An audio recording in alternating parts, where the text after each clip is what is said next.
Bom, a ideia de hoje é trabalhar então o texto da Flávia Dutra, que está no livro A Revolução Negada, Inconsciente Freudiano e Inconsciente Lacaniano, mas ele como uma base apenas.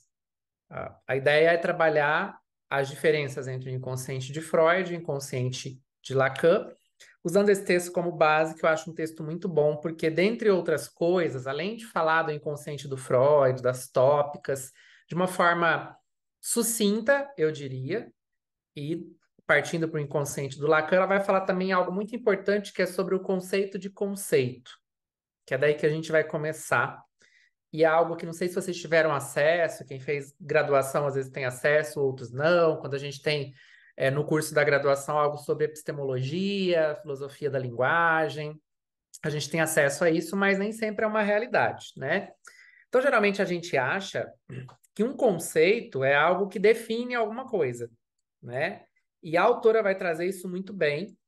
Resumidamente, óbvio, depois eu posso passar outras referências para vocês, mas assim, ela traz até que o Lacan vai dizer uma frase no Seminário 11, né, que não podemos evitar a questão do conceito.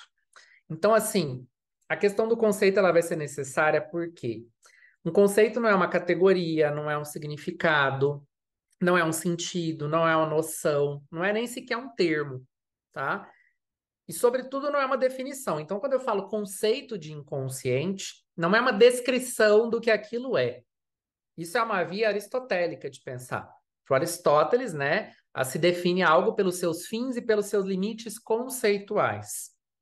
Do Lacan vai trabalhar com outras lógicas. Platão, vários outros que vieram depois, vai atrás da topologia. Para nós importa saber o quê? Nessa parada toda que a autora traz e aluga um triplex na cabeça da gente. Importa saber que o inconsciente não é a sua definição, não é o que ele é. Porque o inconsciente não é. Essa é a questão. É como se fosse um conceito que não é um conceito. Então, assim, as coisas não são o que a teoria descreve para a gente. A gente confunde conceito com coisa, né? Um copo, né? Isso aqui é a coisa, mas copo não define o que é isso aqui. Copo não é o conceito disso aqui. É um nome que eu estou dando, é uma escolha que eu fiz. A autora vai dar um exemplo melhor que o meu, que é sobre a lei da gravidade de Newton. A lei da gravidade de Newton não estava contida na maçã e ele apenas descreveu. Que a gente acha que a teoria é mais ou menos assim, né? Freud viu as histéricas e descreveu. Não. A teoria ela não aspira a ser uma cópia fiel do mundo. Então, quando o Charcot, acho que é o Charcot que diz isso, né? É, que a teoria é muito boa, mas não impede que as coisas existam, e o povo repete isso a plenos pulmões para dizer que a gente não precisa estudar a teoria, a clínica é soberana e tal. Realmente, a clínica é soberana, só que a teoria não serve para impedir as coisas de existirem. Não é disso que se trata. É um pensamento crítico, reflexivo sobre aquilo que está sendo observado. Mas quando Newton faz a teoria dele, não é porque a maçã caiu. A maçã cair foi um insight que ele teve. Mas é algo que ele teoriza, é algo que ele põe em prática e vê que funciona. E muitas dessas leis já foram até subvertidas, né? A física ela vai se modificando. A autora não traz um exemplo da física à toa, tá? Porque é uma comparação que se faz com a psicanálise do por que que a gente não evolui nos conceitos. E ela faz essa pergunta. Será que os conceitos são assim, formalizados de uma vez por todas? Ela começa fazendo essa pergunta. Eles estão em formação, em evolução, podem ser revisitados, revistos ou não? Eu penso que sim. E é por isso que o Lacan, gente, ele vai atrás de uma formalização que seja diferente de abordar o inconsciente com uma precisão assim conceitual. Esse inconsciente estruturado como a linguagem que vocês já devem ter ouvido falar. Então, o Lacan não vai dar um novo sentido ao inconsciente de Freud, um significado a mais, uma descrição a mais. Ele vai inserir este inconsciente numa lógica significante para que ele tenha um outro alcance, para que a gente possa ver isso de uma outra forma. E ela fala mais sobre o conceito de conceito, é interessantíssimo, e ela vai falar do inconsciente freudiano de uma forma tão sucinta, mas tão interessante, eu achei. No livro ela traz os esquemas, eu vou citando aqui, depois vocês podem ir atrás, mas no Google facilmente vocês vão achar. E se já estudaram um pouco de Freud, já viram um pouco sobre esses esquemas que ele traz. Que às vezes a gente fala que é só o Lacan, né? Que a gente, vai estudar psicanálise, tem um monte de matemática, quando você vê no Freud, tem uns esquemas estranhos. Né? Eu costumo dizer que para quem acha que o Lacan é muito difícil, e realmente é, leia Projeto para uma Psicologia Científica do Freud.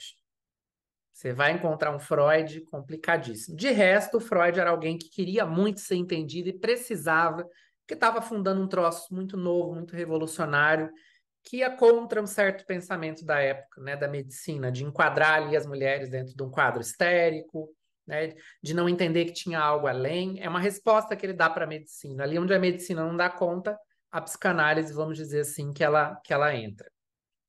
Então, o que é o inconsciente freudiano? O Freud vai trabalhar com a noção de aparelho psíquico, vocês já devem ter ouvido falar sobre isso, né? Que vai funcionar lá no modelo que ele chama de arco reflexo e que tem que ter três aspectos, assim. O Freud trabalha três aspectos: tópico, dinâmico e econômico. O que seria aspecto tópico? É o lugar onde vão acontecer os fenômenos. Então, o aparelho psíquico é um lugar onde certos fenômenos acontecem. O aspecto dinâmico é que esse aparelho psíquico, dentro dele, há conflito de forças entre os sistemas. Então, isso é dinâmico, isso se movimenta, não é uma coisa fixa. E dentro desse aparelho psíquico, nós temos um aspecto econômico, ou seja, os investimentos de energia que circulam dentro do aparelho psíquico.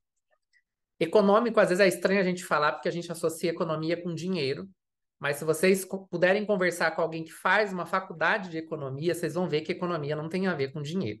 A pessoa que faz economia, ela não estuda sobre finanças e investimentos, né? A economia tem a ver com psiquismo, tem a ver com estudo, tem a ver com aprendizado, tudo tem uma economia, e o economista vai estudar sobre isso. Então, Freud também bebeu um pouco dessa fonte. E aí ele vai trazer duas concepções, as duas tópicas que vocês devem conhecer. A primeira tópica, inconsciente, pré-consciente, consciente.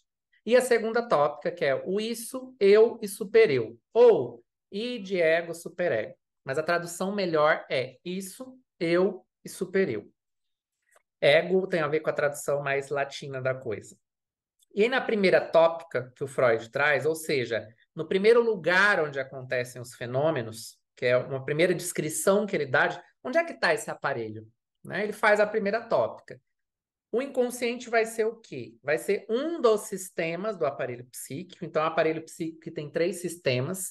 O inconsciente vai ter o quê? Conteúdos recalcados, que o Freud vai chamar de representantes das pulsões. Investidos de energia e eles têm ali, tendem a ter consciência, né? A ir para a consciência, ou ter uma descarga, ou então ação. Então, ou é algo que se descarrega, ou é algo que se faz, ou é algo que vai para a consciência, que a pessoa fica sabendo daquilo.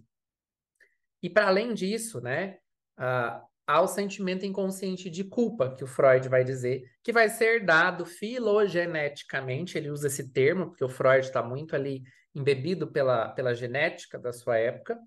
O inconsciente para o Freud, aí na primeira tópica, é quase, não é a mesma coisa, mas é quase a mesma coisa que o recalcado. Então, por isso é comum as pessoas terem essa ideia de inconsciente como aquilo que é recalcado. Né? Mas não é a mesma coisa, mas é quase. E que local que é esse, né? Assim, onde é que vai estar esse recalcado? Onde é que vai estar esse negócio? Vai estar dentro desse aparelho psíquico. Para o Freud tem isso, né? O inconsciente está dentro. E quem que é o analista? É aquele que vai precisar ali escavar as profundezas, os conteúdos, como se fosse um paleontólogo. Né? O Freud vai colocar mais ou menos nesses termos. E o inconsciente seria a verdade última do indivíduo. Uma verdade que não pode aparecer. Isso o Freud não estava tanto errado, né? Numa análise com Lacan, a gente vai atrás da verdade do sujeito. Só que com Freud, a gente lê o Freud, a gente enxerga essas coisas como conceitos dicionarizados, né? A verdade última, a gente vai no dicionário verdade ao contrário de mentira. Última é a do final, né? O Freud trabalhando com o indivíduo, ou seja, corpo 3D, ser humano biopsicossocial. E por isso que parece que Freud é muito fácil. Mas se a gente olhar para o Freud com a lupa que o Lacan vai utilizar, que é um autor, um psicanalista com algumas ideias embrionárias, a gente vai se surpreender e vai ver que Freud está tentando ser traduzível, está tentando ser explícito, mas tem algo ali que é impossível, né? Falta a Freud muitas coisas para que ele consiga avançar. E ele sabia muito bem disso, é isso que é interessante, né? Freud faz uma ideia, depois ele faz outra, ele volta atrás, ele não diz, não fica dizendo como Lacan que fracassou, mas o Freud eu acho que já sabia que estava fracassando. E no livro aqui, no texto, né, o inconsciente freudiano e lacaniano da Flávia Dutra, ela vai trazer para essa primeira tópica o esquema do pente. Vocês já devem ter visto, que é esse esqueminha aqui, o meu está todo riscado, né? Este esquema. Fica aí de tarefinha para vocês pesquisarem sobre o esquema do pente. Mas o que a gente tem ali no esquema do pente? Ele é um esquema que mira numa direção só. Ele vai da esquerda para a direita. Ele sai de um polo perceptivo, no esquema do Pente vai ter assim, PCPT, é perceptivo, né? O polo da percepção, então, tato, olfato, gustação, onde eu percebo as coisas, até um polo motor. Se assemelhando ao esquema que a gente vai pensar, não sei se vocês já ouviram falar, do Ferdinand de Saussure, que vai falar dos significantes. O Saussure vai colocar os significantes assim, um do lado do outro, S1, S2, S3, S4, muito parecido com esse esquema do Pente. É o Lacan que vai subverter isso. Para o Saussure é mais ou menos isso aqui. Mas na época do Freud não tinha nem o Saussure. O Freud tinha os linguistas da época dele que eram muito fraquinhos nesse sentido para poder auxiliá-lo no que ele precisava. Só que esse arco reflexo, esse esquema do Pente aqui, traz algumas questões, né, alguns problemas que são colocados pelo Freud. Porque o Freud se pergunta assim: como é que eu vou explicar o sonho e a alucinação se a energia vai sempre da esquerda para a direita? Como é que eu vou acessar esses traços minêmicos? Para o Freud, para poder acessar isso, eu teria que fazer o caminho contrário. E a gente começa já a pensar no Lacan do significante, aquela coisa da retroatividade, quando aparece o segundo significante, que eu sei do primeiro, né? Então, Freud fala, é um esquema que não funciona muito bem. Porque se eu vou passar da percepção e eu vou ter vários traços minêmicos, e aí eu vou chegar, né, no pré-consciente, etc., para eu ter acesso a isso, eu teria que retornar. Então, o esquema está meio falho. Como é que faz para ir na posição contrária? E aí o Freud fica com essas questões, né? E a partir daí ele vai vendo a dificuldade de acessar isso e vai tentando fazer outros esquemas para dar conta disso. E aí ele pensa a segunda tópica. Por isso que muitos pós-freudianos vão achar que a segunda tópica substitui a primeira. E não é bem isso. Talvez seria a tentativa inicial do Freud, mas ela acaba complementando as ideias e não substituindo. Porque na segunda tópica, para o Freud, o inconsciente não é mais igual ao recalcado. Não é mais a mesma coisa. O eu, o supereu, o id, todos eles vão ter partes inconscientes. Então, você achar que o id ou isso no Freud é puramente o inconsciente, não, todos eles vão ter partes inconscientes. Ou seja, partes que são inacessíveis a não ser por meio desses traços minêmicos.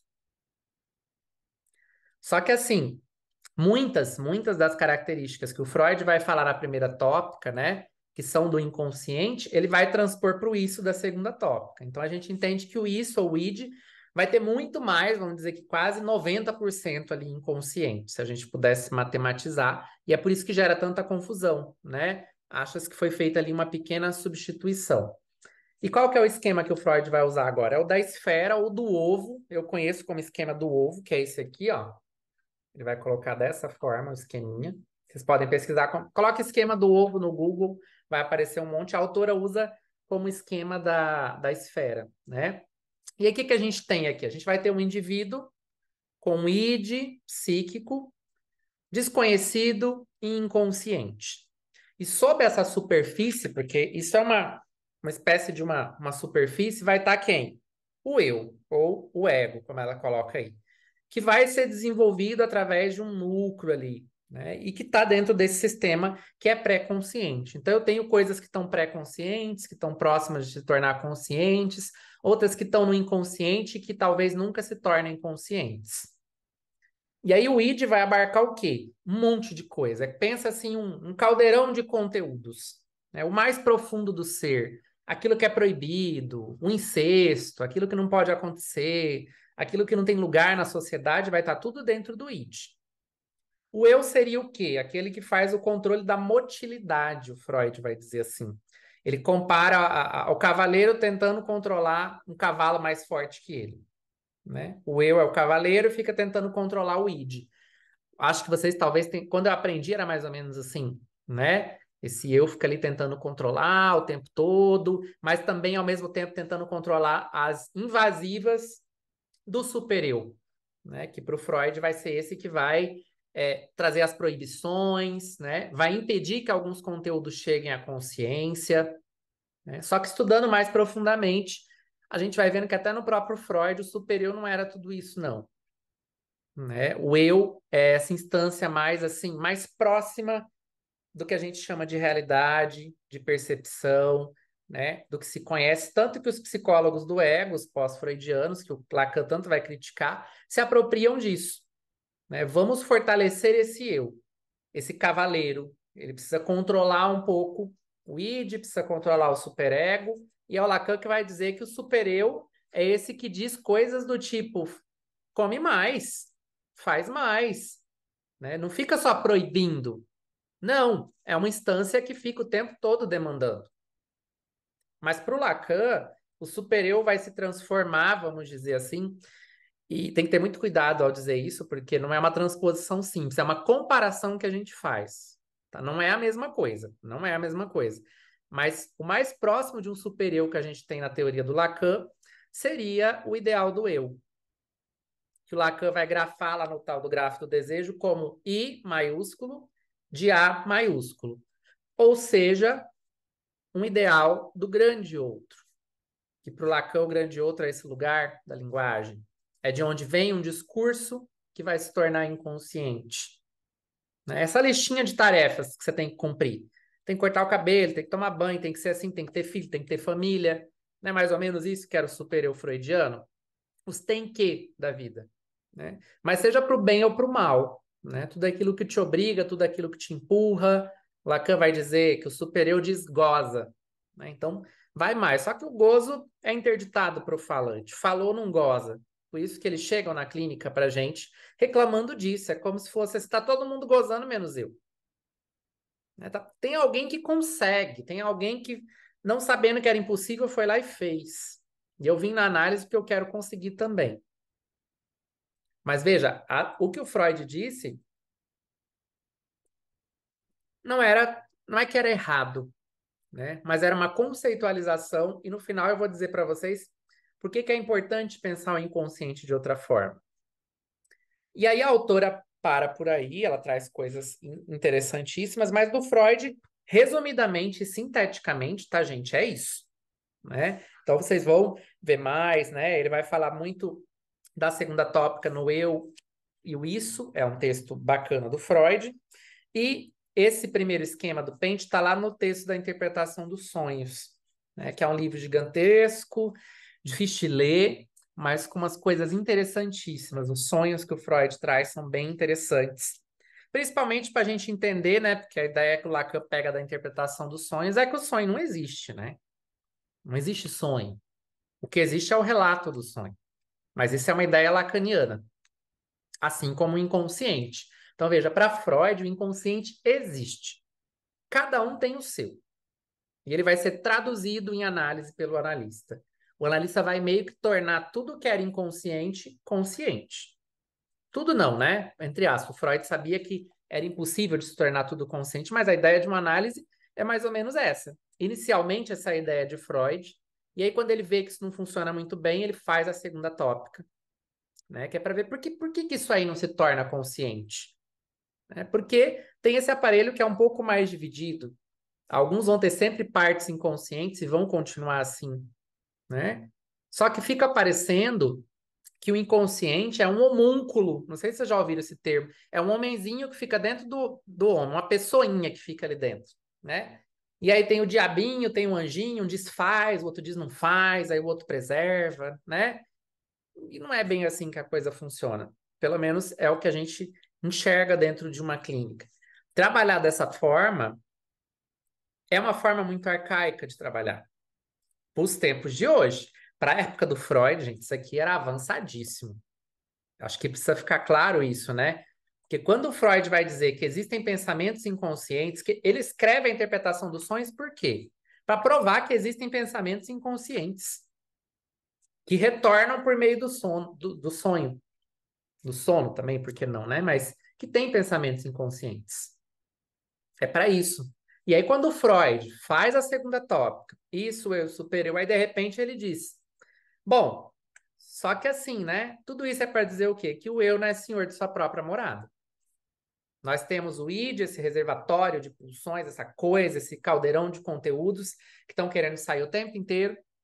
Tem o supereu que está o tempo inteiro dizendo, ah, dá abafada, abafa um pouco, vamos tampar esse caldeirão, não vamos. E o eu está no meio disso tudo. Então, não manda tanto assim. O que que o Freud está dizendo, sem se escutar muito bem? Que se eu fortalecer o eu, isso não vai resolver os problemas. Inicialmente, ele até pensa assim, ele vai dizer em análise terminável e interminável que o final de análise tem mais ou menos a ver com fortalecimento de ego.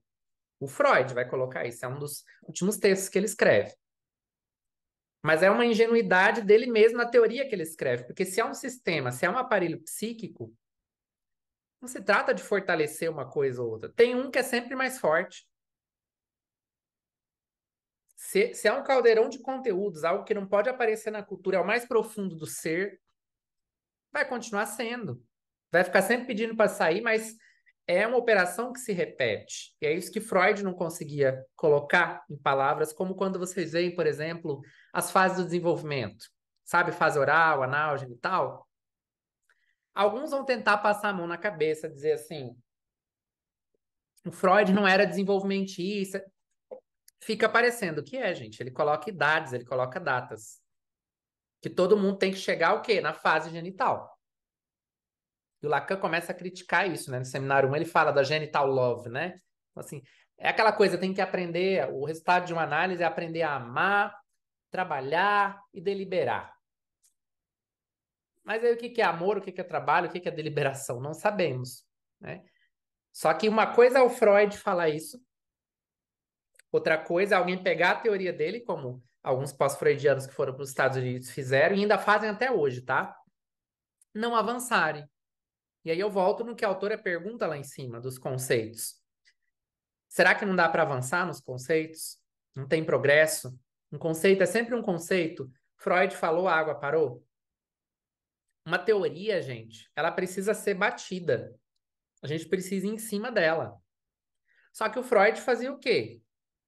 Olhava, observava, experimentava e descrevia o que ele tinha visto. Ia meio que tentando replicar e ia modificando algumas coisas. Com Lacan, a gente tem uma pegada bem diferente. É o contrário.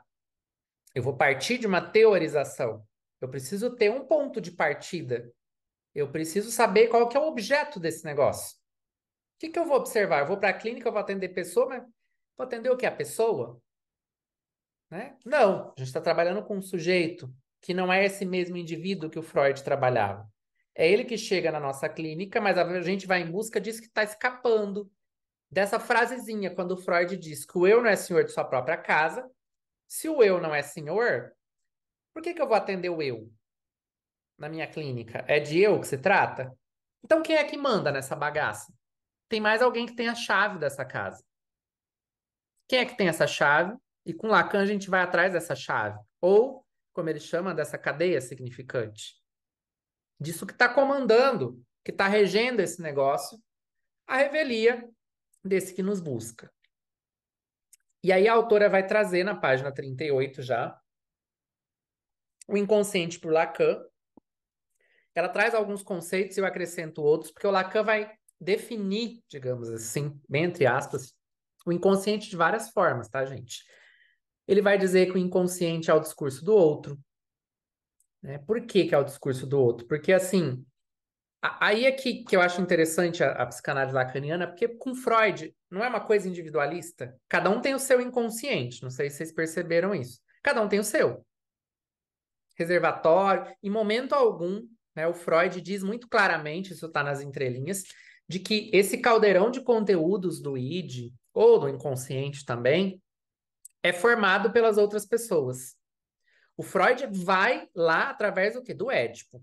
Mãe, pai. Mas se a gente pegar isso como uma metáfora, e a gente vai para quando Lacan diz que o inconsciente é o discurso do outro, por quê? O inconsciente vai ser essa soma de ditos, de falas que vêm de um outro e que fazem com que eu faça coisas na minha vida sem me dar conta disso. Quando eu nasci, já tinham me dado um nome. Já tinham desejos, já tinham expectativas para mim. Então, é um discurso que vem de um outro que me atravessa. Quando a pessoa chega na clínica e fala para você assim que bandido bom é não sei o que lá, é um discurso de um outro. Não foi ela que criou isso. A Terra é plana. Discurso de um outro. E também no campo do desejo, né? Aquilo que a gente quer tem a ver com algo que um outro já fez. Mas esse grande outro que o Lacan vai colocar é o grande outro da linguagem. É um lugar também. É uma topologia, digamos assim, né? Porque com Freud é mais topográfico, é um lugar físico, é como se existisse em algum lugar. Alguns vão dizer que não, mas lendo Freud à primeira vista, fica parecendo que ele estava esperando que tinha algo mesmo no cérebro, no corpo, assim. Com Lacan a gente entende que não. Mas o outro é esse lugar da linguagem, porque a linguagem ela é indomável. A gente não consegue comunicar aquilo que a gente quer. E aí o inconsciente vai ser também o quê? Essa realidade transindividual, Lacan vai dizer isso em função e campo. Então, transita entre os indivíduos, não é individual. O inconsciente é transindividual. Para haver inconsciente com Lacan, precisa do analista. Com Freud, você comete ato falho lá na rua, o presidente comete ato falho, tudo é ato falho. Corretor faz ato falho. Com Lacan, não. Só vai ser ato falho se o analista pontuar. E se o paciente topar essa aposta, porque senão não é nada. Com Freud, não. É ato falho e acabou. Você está resistindo, isso é resistência. Você ia falar pai, falou pau. Ato falho. E às vezes a pessoa vai dizer, não, eu só estou cansada, eu não estou conseguindo raciocinar bem. Na clínica freudiana, a gente vai ficar tentando voltar nisso. A gente vai se fixar naquilo, né? E ainda mais pai, pau, édipo, vamos enfiar a gramática de piano aqui. Vamos. Aí muitos vão dizer que a psicanálise não tem protocolo. O édipo é um protocolo. Você coloca ali e veste a pessoa naquele protocolo. Esse aqui fechou o édipo, esse aqui não fechou. Esse aqui fez o édipo com a irmã, esse aqui fez o édipo com a mãe, né? É essa tentativa, assim. Mas o próprio Freud vai colocar como um mito. É como se ele dissesse pra gente: olha, eu estou usando o que eu tenho aqui para fazer uma experiência, mas vocês que lutem, avancem, progridam, né? É a ideia dele, por isso que ele quer fazer uma escola, ele quer fazer uma associação, ele deixa um monte de livros para que a gente continue fazendo. E para o Lacan, o inconsciente é essa coisa evasiva e pulsátil, né? Ou seja, está sempre em funcionamento, mas é evasivo, escapa. A gente não consegue. Não tem assim, isso aqui é o inconsciente, isso aqui é o inconsciente. E para conceituar o inconsciente, o Lacan vai fazer o quê? Subverter o conceito de sujeito. Para o Lacan, o sujeito é um efeito do significante. Não é o ser de carne e osso. Não é o indivíduo. Porque indivíduo significa o quê? In tem a ver com não. Divíduo com dividido. Então, o indivíduo é aquele que não é dividido. Ou porque está sozinho, fora do rebanho, ou porque é completo. Se a gente está trabalhando com um sujeito que é dividido, a gente já está falando de outra coisa. Porque o sujeito é divisão.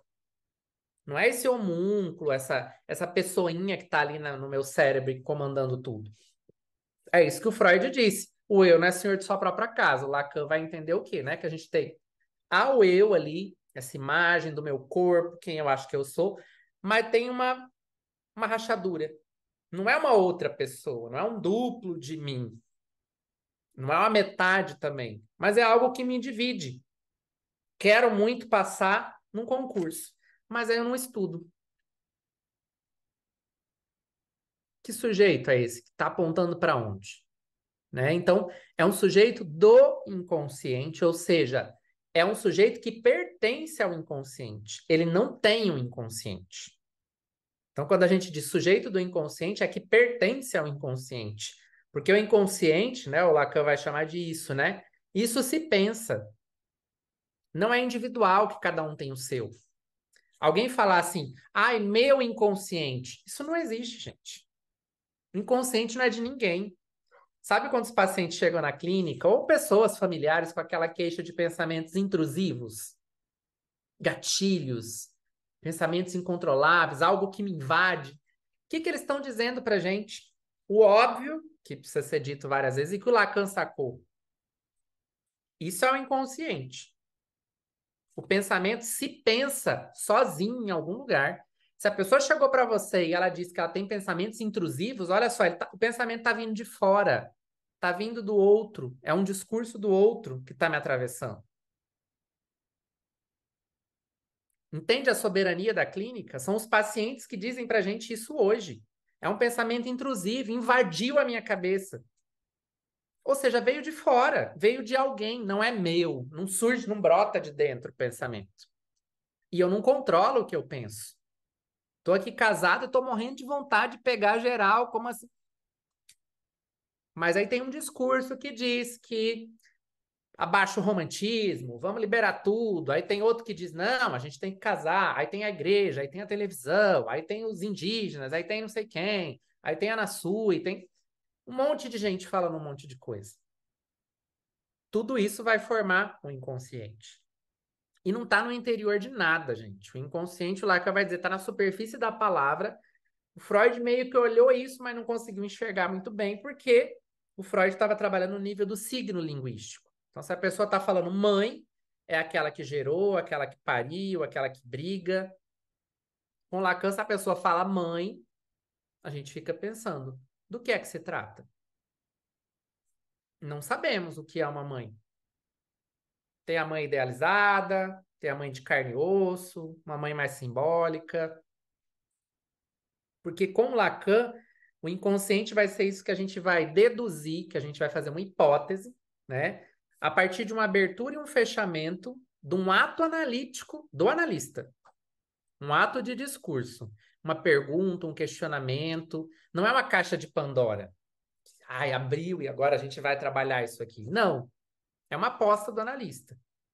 Só que é o que, que vem ali pra gente? Uma trama de significantes. E significante não é uma palavra que se repete.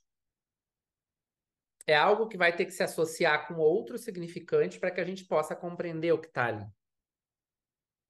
Mas aqui, como a ideia não é falar de significantes, senão a gente vai ficar horas, mas assim, para ficar, acho que mais palpável, né? Para o Freud, o inconsciente era como se ele tivesse um estatuto, assim, ôntico, uma existência, um corpo, né? Para o Lacan, isso não existe. Não é algo concreto, factual, que eu posso pegar, que eu posso me apoderar, isso é meu. No seminário 1, o Lacan traz o esquema do pente do Freud, esse que eu mostrei para vocês, e o Freud coloca lá traços minêmicos, né? Ou seja, que tem a ver com memórias, memórias que não são muito acessíveis e tal.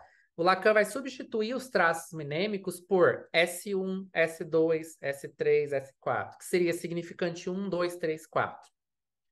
Por quê? O inconsciente é estruturado como uma linguagem, o Lacan vai dizer. Uma linguagem que está inacessível. Só que o número também é uma linguagem. Linguagem não é só verbo. Gestos, olhares são linguagens. E é o número que vai estar diferenciando um significante, outro significante. Não se trata de memórias. No seminário 1, lá é claro, não se trata de a história do sujeito, não é isso do passado. É isso do passado que vai ser historiado agora. E só vai existir agora, gente. Enquanto a pessoa não fala sobre o que aconteceu, aquilo não existe. Por quê?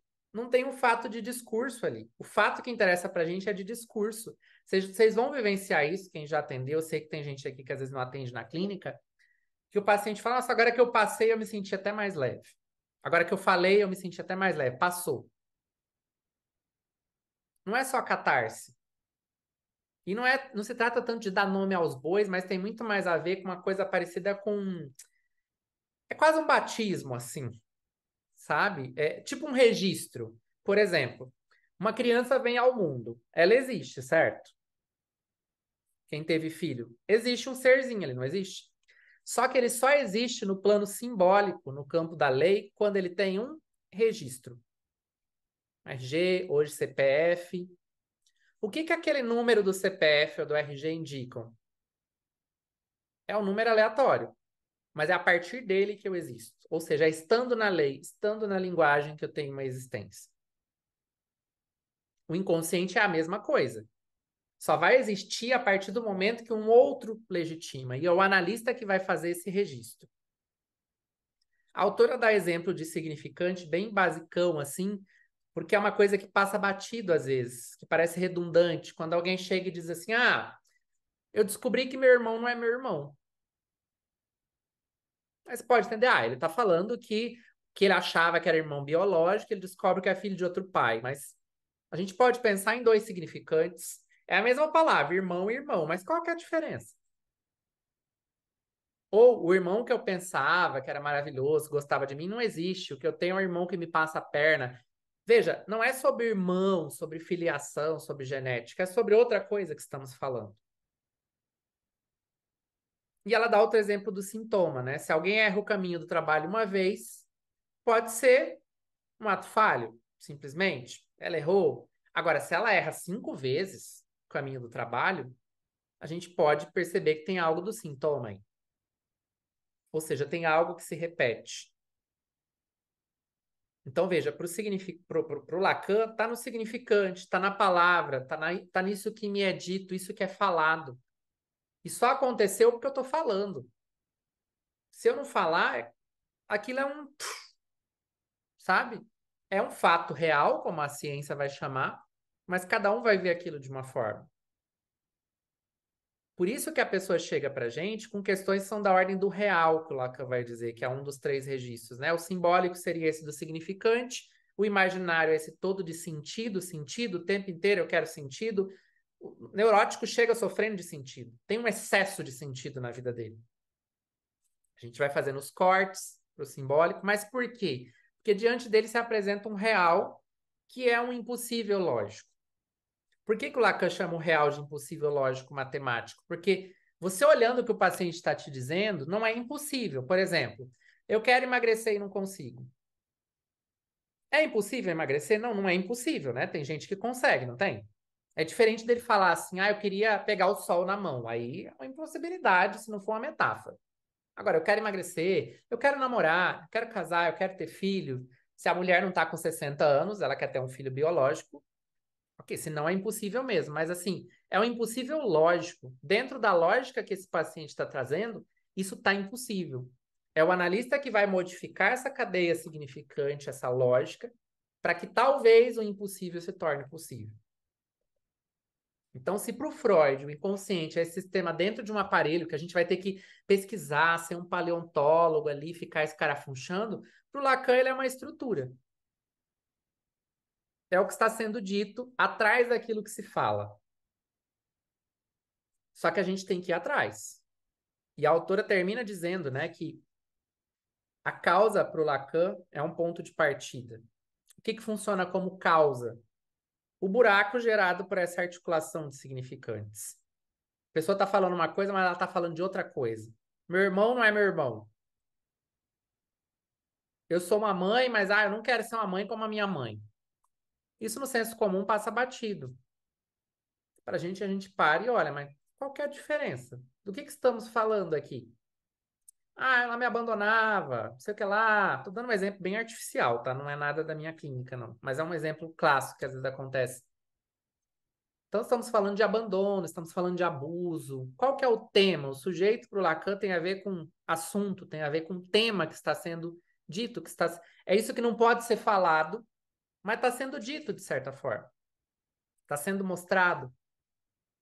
Por isso que é importante a gente pensar, fazer uma escolha teórica, que não vai ser uma rigidez teórica, tá, gente? Pelo amor de qualquer coisa. Escolha teórica não é rigidez teórica. Não é porque você escolheu, eu escolhi ser lacaniano, também você não vai ler outras coisas, você não vai acolher o paciente, não vai tentar estratégias para acessar esse discurso. Mas qual que é a diferença? Se você for pelo Freud, no centro do aparelho psíquico a gente vai ter um eu.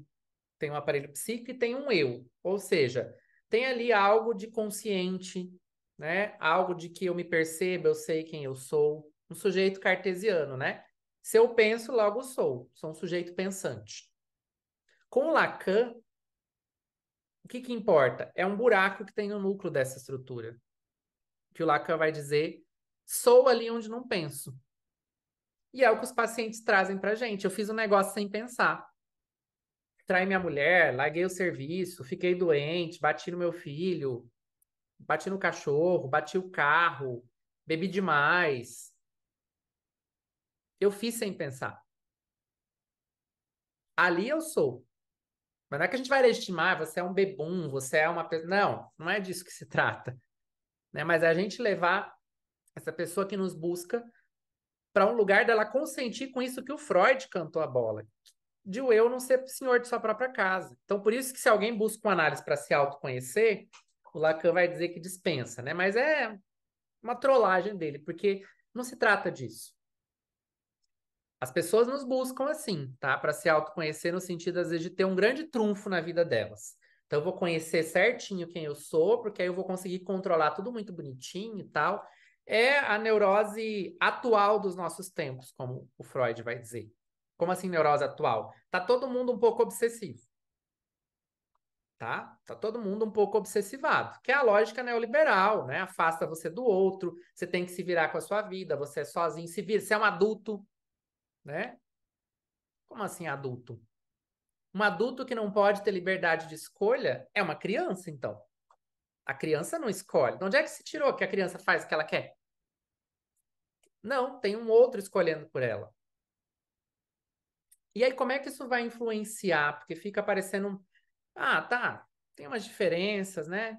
Tá na linguagem, mas o Freud também trabalhava com isso, né? O Freud também fazia perguntas. Qual que vai ser a influência na nossa clínica? Gente, o conceito, a concepção, vamos usar assim, acho que concepção é melhor que conceito, de inconsciente vai determinar a clínica de vocês. Então, com o Lacan, ele coloca do lado do analista uma puta de uma responsabilidade. Com Freud, a responsabilidade está mais do lado do analisante. O ato falho foi seu. Você falou que não sonhou com a sua mãe, então é porque você sonhou. Aceite. Não é à toa que a paciente do Freud disse: fica quieto, me deixa falar. Né? Porque me parece que tinha essa insistência. Só que o Freud vai aprendendo. O bom é isso, ele vai aprendendo com os pacientes. Mas com Lacan, o analista faz parte do conceito de inconsciente. O Lacan vai falar disso no texto dos escritos, intitulado Posição do Inconsciente. O analista faz parte do conceito de inconsciente.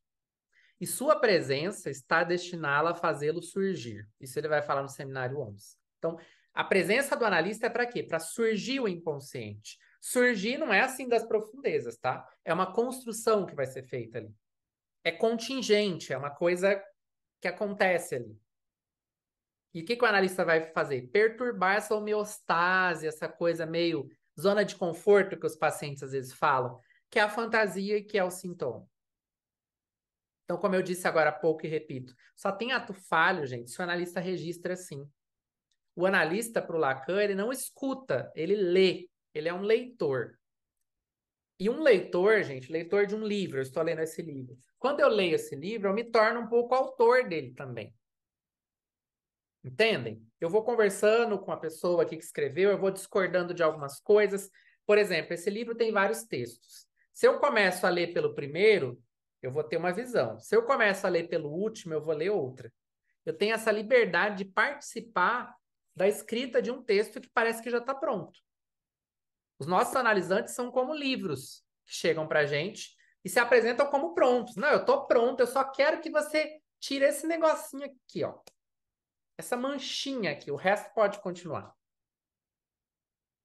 Só que a gente vai fazer uma leitura disso aqui, e por isso, se você trocar de analista, gente, a análise vai ser completamente diferente. É um outro texto que se apresenta, é uma outra leitura que esse analista vai fazer, é uma outra neurose, às vezes, que vai se apresentar, até estruturalmente, porque a estrutura para o Lacan é da linguagem.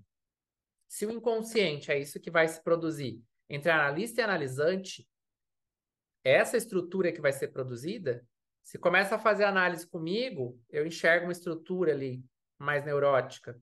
Daqui a um tempo vai fazer análise com a Marília, pode ser que ela enxergue uma estrutura psicótica. Não é algo que o Lacan diz, mas é algo que a gente pensa que é bem possível. Porque é esse inconsciente que está ali na superfície da palavra, ali onde se fala algo e não se percebe o que se está dizendo. Inconsciente vai ser essa produção entre os dois, né? Mas quando eu digo analista, gente, não é o indivíduo que estudou psicanálise. Não é disso que se trata. É uma função matemática que o Lacan vai dizer, que vai propiciar a construção do inconsciente. Isso é o analista para Lacan. Só que às vezes ele usa analista para dizer da nosso corpício, né? Que é o psicanalista enquanto função social, e aí confunde um pouco mesmo. Né? Mas o analista vai ser esse que aposta no simbólico, que vai levar uma palavra, um gesto, uma frase, uma sessão inteira de análise à categoria significante. Ou seja, vai questionar aquilo. Fulano, você chorou a sessão inteira, o que é isso? Eu estou tentando dizer que ali tem algo que está sendo dito, mas não está sendo escutado. E cada analista vai fazer isso de uma forma. Mas qual que é a ideia, gente? A ideia não é como o Freud pensava, que a pessoa chega, fala para mim, ela é o emissor, eu sou o receptor, e o texto está pronto. Com Lacan, o interlocutor aqui, o analista, participa do texto. O Lacan vai dizer participa do escriba, em função e campo da fala e da linguagem. Está inserido. Isso na nossa vida. Não precisa ser nem dentro da análise. Quando você vai falar com sua mãe, você pode pedir a mesma coisa para seu pai, para sua mãe, para seu marido. Não vai ser da mesma forma. Você vai inserir essa pessoa no texto. Você vai falar da forma que você acha que vai atingir aquele. Você não fala do mesmo jeito. Você não demanda da mesma forma. Demanda sempre da mesma forma, é isso que uma análise vai desvelar. Como, não o que demanda, mas como esse sujeito demanda pela vida. Quais são as posições, os sujeitos que ele ocupa pela vida. E poder, ao final de uma análise, demandar talvez um pouco diferente, poder faltar um pouco para esse outro. Não estar o tempo todo atrás de responder essas demandas. Então, o interlocutor, que é o analista, vai participar da construção desse texto. Sem analista, a gente não tem inconsciente. Não é sem a sua presença, seu corpo. Também. Só não tem autoanálise. Mas só porque você está escutando alguém não significa que está havendo analista. O analista é esse que vai. Peraí, isso aqui tem um negócio. Eu ouvi diferente. Você falou tal coisa, eu ouvi tal coisa. Por que você fala tanto disso e não fala daquilo? Sessões, sessões, sessões. Você fala de videogame, tá marcando uma posição desse sujeito. Por exemplo, na clínica mais freudiana, a gente vai muito pela via do fenômeno. O paciente chega, dependendo de como se apresenta, se tem dor no corpo, se tem conversão, já é uma histeria, se é mais meticuloso, se é uma neurose obsessiva, né? Se acha que estão perseguindo, é uma psicose, ali uma coisa meio persecutória, se está todo desarranjado, é uma esquizofrenia.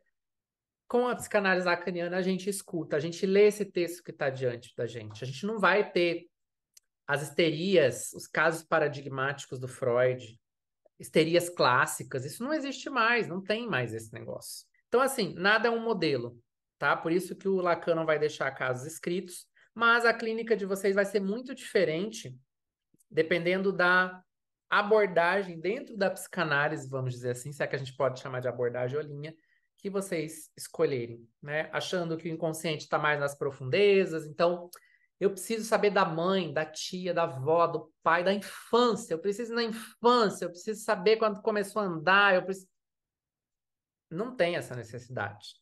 É saber trabalhar com esse texto que está sendo colocado. Inclusive, pessoa que é monossilábica, por que isso? Vem me buscar e eu pergunto uma coisa, responde com duas palavras. O que está acontecendo, fulano? O que é isso? E claro, você pode perguntar da mãe, da avó, da tia. O paciente não trouxe. A gente pode ir atrás. Mas isso numa clínica mais contemporânea, uma clínica mais lacaniana. E quando eu digo lacaniana, não só Lacan, tá, gente? Tem pessoas que estudaram Lacan, que avançaram, pessoas que estão escrevendo livro o tempo inteiro e que comungam um pouco mais essas ideias, que eu diria um pouco mais avançadas, menos arcaicas. Essa ideia de profundeza, por exemplo, isso já deveria ter caído, mas a gente sabe que tem alguns lugares que ainda insistem em fazer isso. Ou achar que assim, você vai começar uma clínica freudiana obrigatoriamente e depois você vai migrar. É o contrário, você vai começar a estudar Lacan, depois você vai começar talvez a ler as obras do Freud.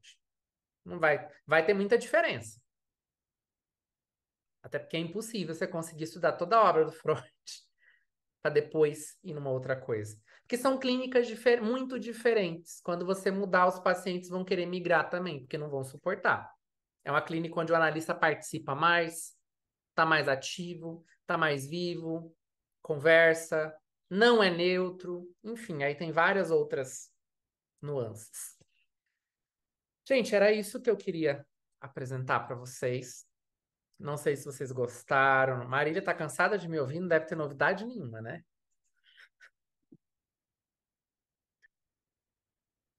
Ah, é sempre bom. Gosto muito da sua transmissão.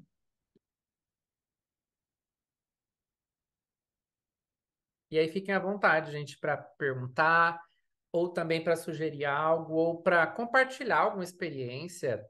Sei lá. Ah, achei nada a ver, fiquei espantado, tô surpreso, acho que não entendi nada.